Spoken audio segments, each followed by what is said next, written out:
इसके अलावा क्या हमारा जो स्लीपिंग पैटर्न है, क्या वो भी हमारे हार्मोनल इम्बैलेंस को बिगाड़ सकता है, जो बाद में जाके इनफर्टिलिटी का कारण बन सकता है? देखिए, ये ना डायरेक्ट तो कोई लिंक नहीं है, बट इनडायरेक्टली कर दिया, क्योंकि आप नहीं सो रहे हो, आपकी बॉडी को रेस्ट नहीं मिल रही, आप पूरा दिन एक्टिव हो, कहीं ना कहीं आपका ब्रेन रेस्ट मांगता है, रेस्ट मांगेगा, आप उसको रेस्ट नहीं दोगे, हफ्ते बाद 10 दिन के बाद वो कहेगा यार मेरी बॉडी कुछ तो मांग रही थी लेकिन मुझे वो चीज़ नहीं मिली, तो हार्मोनल इम्बैलेंस होगा ही होगा वहाँ पे।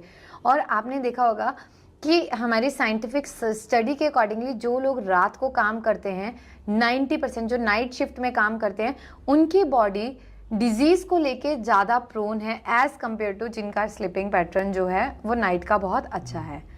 तो वो जितने भी आईटी फील्ड वाले हैं, मैक्सिमम कपल आईटी फील्ड के इनफर्टाइल आता है। और उसमें ये नहीं कि सिर्फ फीमेल रिस्पॉन्सिबल है, मेल में भी स्पर्म काउंट का रिड्यूस होना, एजोस्पर्मिया, ओलिगोस्पर्मिया, ये फैक्टर हैं जहाँ पे स्पर्म काउंट कम होने से इनफर्टिलिटी कंसीडर की जाती है।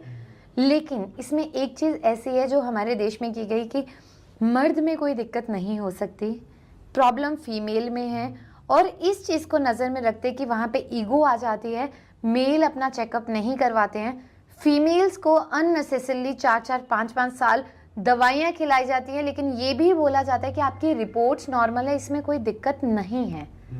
और जब 5 साल बाद इंसिस्ट किया जाता है मेल की रिपोर्ट में, कहीं ना कहीं प्रॉब्लम आती है।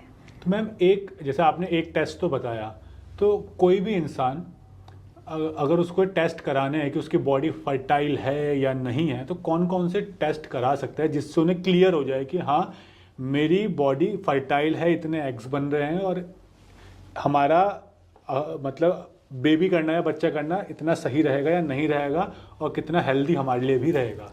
देखिए, इसमें ना हिमांशु कहीं ना कहीं हमारी किस्मत पे बहुत ज़्यादा काम करती है, क्योंकि मैंने अपने करियर में क्या देखा, देखिए AMH इसमें बहुत क्रूशियल रोल प्ले करता है।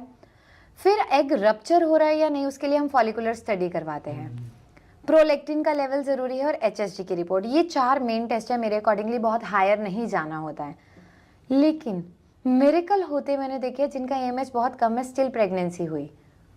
तो वहाँ पे उसका लाइफस्टाइल बहुत अच्छा था, उसने चीज़ें अडेप्ट की, स्पर्म उस अकॉर्डिंगली था, उसकी मोटाइल उतना ज़्यादा था कि इजीली प्रेगनेंसी हुई। लेकिन ऑन एन एवरेज अगर एक इंसान हेल्दी वे में देखना चाहता है तो ये 4 टेस्ट हैं। फॉलिकुलर स्टडी बहुत इंपॉर्टेंट रोल प्ले करती है। आपके पीरियड्स का साइकिल आपको पता होना चाहिए कि आप 28 दिन का है, 30 दिन का है, 32 दिन का है। अगर 3 दिन में आपको पीरियड्स आ रहे हैं तो फ्लो बहुत अच्छा होना चाहिए, 4 डे पे रिड्यूस होना चाहिए, 5th डे पे। तो ये छोटी छोटी चीज़ों का भी हम ध्यान रखें तो मुझे नहीं लगता कि आज ही मुझे प्रेगनेंसी का सोच के सारे टेस्ट की अडेप्ट करना चाहिए। नहीं, आप हेल्दी वे में पॉजिटिव उससे चलो, सारी चीज़ें सेटल हैं। बट हाँ, अगर आपको 6 महीने हो गए ट्राई करते और वहाँ प्रेगनेंसी नहीं हो रही है, देन जो सबसे ऊपर लिस्ट में ये टेस्ट आता है वो ये 4 टेस्ट आता है।